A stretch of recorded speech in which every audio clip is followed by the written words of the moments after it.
ನಾವಿವತ್ತು ಇಲ್ಲಿ ಅಲ್ಪಕಾ ಫಾರ್ಮಿಗೆ ಬಂದಿದ್ದೀವಿ.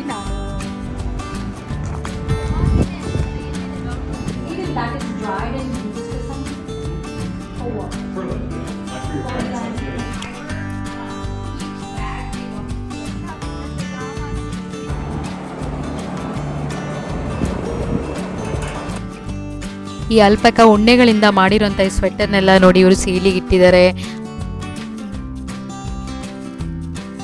ಈ ಹ್ಯಾಟ್ ಅಂತೂ ತುಂಬಾನೇ ಸಾಫ್ಟ್ ಆಗಿದೆ. ಬೇರೆ ಎಲ್ರಿಗೂ ನಮಸ್ಕಾರ, welcome to my today's vlog. ಇವತ್ತು ನಾವು ಅಲ್ಪಕಾ ಫಾರ್ಮಿಗೆ ಬಂದಿದ್ವಿ. ಇದು ಅಲ್ಪಕಾ ಅನ್ನೋದು ಒಂದು ಲಾಮಾ ಥರದ ಒಂದು ಪ್ರಾಣಿ. ನೀವು ಲಾಮಾ ಅಂತ ಕೇಳಿರ್ಬೋದು. ಸೊ ಅದು ಹೇಗಿದೆ, ಯಾವ ಥರ ಇರುತ್ತೆ ಅದನ್ನೆಲ್ಲ ನೋಡೋಣ. ಅದು ಮಕ್ಳಿಗೆ ತೋರಿಸೋಣ ಅಂತ ನಾವು ಕರ್ಕೊಂಬಂದಿದ್ವಿ. So let's get started. And that's her mom, Caroline. 3 weeks old. So big. Ellie is 3 weeks. Mom, Caroline. Dre is 8 weeks. And that's her mom, his mom, 10. Okay. And then we have Tina over there. And please feel free to reach in there and pet them. ಈ ಅಲ್ಪಾಕಗಳೇನಿದಾವೆ ಇವು south ಅಮೇರಿಕಾದ native ಆನಿಮಲ್ಗಳು. ಇವುಗಳನ್ನ ಉಣ್ಣೆಗೋಸ್ಕರ ಸಾಕ್ತಾರೆ. ಇಲ್ಲೊಂದು ನೀವು ಅಲ್ಪಾಕ ನೋಡ್ತಾ ಇದ್ದೀರಾ ನೋಡಿ, ಇದರ ಕುತ್ತಿಗೆ ಕೆಳಗೆ ಭಾಗದಲ್ಲೆಲ್ಲ ಉಣ್ಣೆಗಳಿದ್ದೆಲ್ಲ ಶೇವ್ ಮಾಡಿದ್ದಾರೆ. ಇದನ್ನ ವರ್ಷಕ್ಕೆ ಒಂದ್ಸಲ ಶೇವ್ ಮಾಡ್ತಾರಂತೆ. ಈ ತರ ಫುಲ್ ಶೇವ್ ಆಗಿ ಕ್ಲೀನಾಗಿ ಕಾಣಿಸ್ತಾ ಇದೆ. ಈ ಉಣ್ಣೆಯಿಂದ ಡಿಫ್ರೆಂಟ್ ಮಟೀರಿಯಲ್ಸ್ನ ಅವರು ಮಾಡೋದಕ್ಕೆ ಯೂಸ್ ಮಾಡ್ತಾರೆ. ಕ್ಲಾತ್ ಮಾಡೋದಕ್ಕೆ, ಹಾಗೆ ಸ್ವೆಟರ್, ಗ್ಲೌಸ್, ಹ್ಯಾಟ್, ಹಾಗೆ ಡ್ರೈಯರ್ ಬಾಲ್ಸ್ ಇವನ್ನೆಲ್ಲ ಮಾಡ್ತಾರಂತೆ. ಹೊರಗೆ ಹೋಗ್ತಾ ಒಂದು ಸ್ಟೋರ್ ಇದೆ. ಆ ಸ್ಟೋರಲ್ಲಿ ಈ ಉಣ್ಣೆಯಿಂದ ಮಾಡಿರೋಂಥ ಪ್ರತಿಯೊಂದು ಮಟೀರಿಯಲ್ನ ಇಟ್ಟಿದ್ದಾರಂತೆ. ನಾವು ನೋಡ್ಕೊಂಡು ಹೋಗೋಣ ಏನೇನು ಮಾಡ್ಬೋದು ಅಂತ. ಇಲ್ಲಿರೋವಂಥ ಅಲ್ಪಾಕಗಳಿಗೆ ಎಲ್ಲದಕ್ಕೂ ಒಂದೊಂದು ಅವ್ರ ಹೆಸರು ಇಟ್ಟಿದ್ದಾರೆ. ಸೊ ಆ ಹೆಸರಿಂದ ಅವ್ರು ನಮಗೆ ಇದನ್ನು ಇಂಟ್ರಡ್ಯೂಸ್ ಮಾಡಿಕೊಟ್ರು. ಹಾಗೆ ಇಲ್ಲಿರೋವಂಥ ಬೇಬಿ ಅಲ್ಪಾಕಗಳು ಇವಾಗ ತಾನೇ ಒಂದು 2-3 ತಿಂಗಳಲ್ಲಿ ಹುಟ್ಟಿರೋವಂಥ ಎಲ್ಲ ಬೇಬಿ ಅಲ್ಪಾಕಗಳು, ಹಾಗೆ ಅವುಗಳ ಮದರ್ಸ್ನ ಅವರು ಈ ಶೆಲ್ಟರಲ್ಲಿ ಇಟ್ಟಿದ್ದಾರೆ. ತುಂಬ ಇಲ್ಲಿ ಬಿಸಿಲಿರೋದ್ರಿಂದ ಅವರೆಲ್ಲ ಒಳಗಡೆ ಎಲ್ಲ ಫ್ಯಾನ್ ಹಾಕಿಟ್ಟಿದ್ದಾರೆ. ಹಾಗಾಗಿ ಟೆಂಪ್ರೇಚರ್ನ ಮೇಂಟೈನ್ ಮಾಡೋದಕ್ಕೋಸ್ಕರ ಹಿಂದ್ಗಡೆ ಎಲ್ಲ ಕಾಣಿಸ್ತಾ ಇದೆ ನೋಡಿ.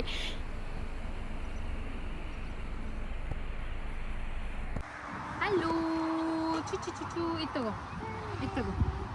ಅಲ್ವಾ. ಇಲ್ಲೆಲ್ಲ ಸ್ಯಾನಿಟೈಸ್ ಬಾಕ್ಸಲ್ಲು ಎಲ್ಲ ಇಟ್ಟಿದ್ದಾರೆ ನೋಡಿ. ಇಲ್ಲಿ ನೋಡಿ, ಇಲ್ಲಿ ಫುಲ್ ಈ ಫೀಲ್ಡ್ನ ಫೆನ್ಸ್ ಹಾಕಿ ಇವರು ಕವರ್ ಮಾಡಿದ್ದಾರೆ. ಇಲ್ಲೆಲ್ಲ ಅವುಗಳನ್ನ ಹುಲ್ಲು ತಿನ್ನೋದಕ್ಕೆ ಬಿಡ್ತಾರೆ. ಹಾಗೇನೆ ಇಲ್ಲೆಲ್ಲ ಅಲ್ಪಾಕ ಲಾಮಾ ಡಿಫ್ರೆನ್ಸಸ್ಸು ಆ ಥರ ಬೇರೆ ಇನ್ಫಾರ್ಮೇಷನ್ ಬೋರ್ಡ್ಸ್ನ ಹಾಕಿದ್ದಾರೆ ವಿಸಿಟರ್ಸ್ಗೆ.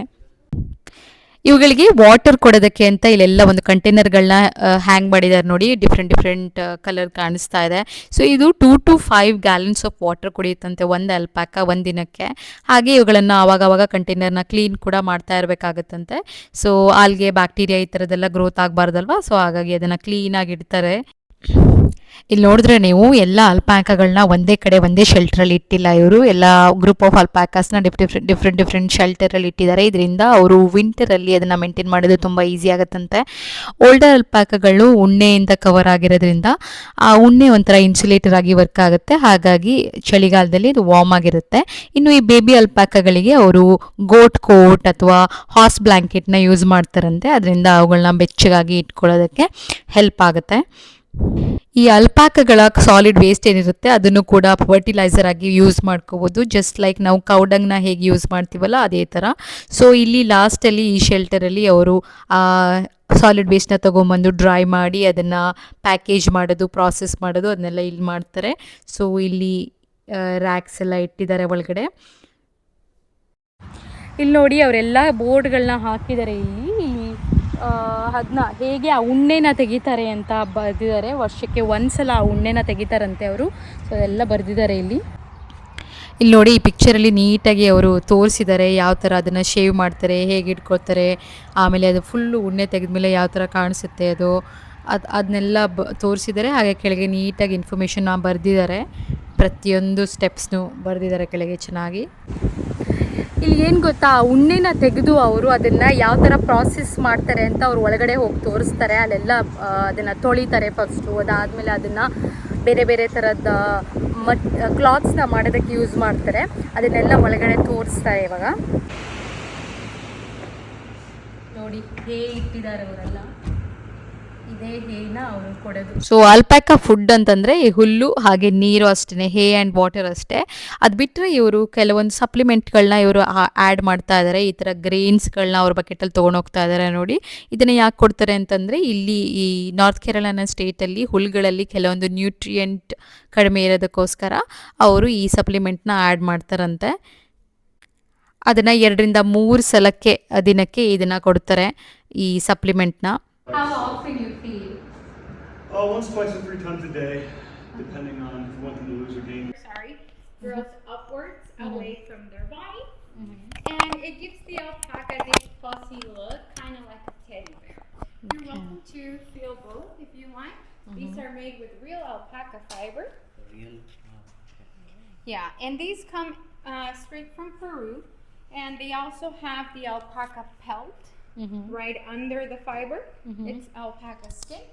So in South America, ಈ ಉಣ್ಣೆನ ಅವರು ಅಲ್ಪ್ಯಾಕ ಫೈಬರ್ ಅಂತ ಕರೀತಾರೆ. ಇದನ್ನು ಅವರು ಅದನ್ನೆಲ್ಲ ಉಣ್ಣೆನ ತೆಗ್ಕೊಂಬಂದು ಫಸ್ಟು ಅದನ್ನು ವಾಶ್ ಮಾಡ್ತಾರಂತೆ.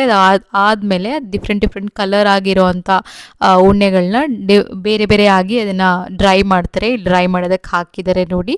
ಡ್ರೈ ಆದಮೇಲೆ ಅದನ್ನು ಪ್ಯಾಕೇಜ್ ಮಾಡಿ ನೆಕ್ಸ್ಟ್ ಪ್ರಾಸೆಸ್ ಮಾಡೋದಕ್ಕೆ ಯೂಸ್ ಮಾಡ್ತಾರೆ. ಈ ಫೈಬರ್ನ ವಿಶೇಷತೆ ಏನಂತಂದರೆ ಇದು ಫ್ಲೇಮ್ ರೆಸಿಸ್ಟೆಂಟ್, ವಾಟರ್ ರೆಸಿಸ್ಟೆಂಟ್ ಹಾಗೆ ಆ್ಯಂಟಿ ಮೈಕ್ರೋಬಿಯಲ್ ಪ್ರಾಪರ್ಟಿ ಕೂಡ ಇದಕ್ಕಿದೆ. ಅದಲ್ಲದೆ ಇದು ಬೇರೆ ಎಲ್ಲ ಉಣ್ಣೆಗಳಿಗಿಂತ ಸಾಫ್ಟ್ ಆಗಿರುತ್ತಂತೆ.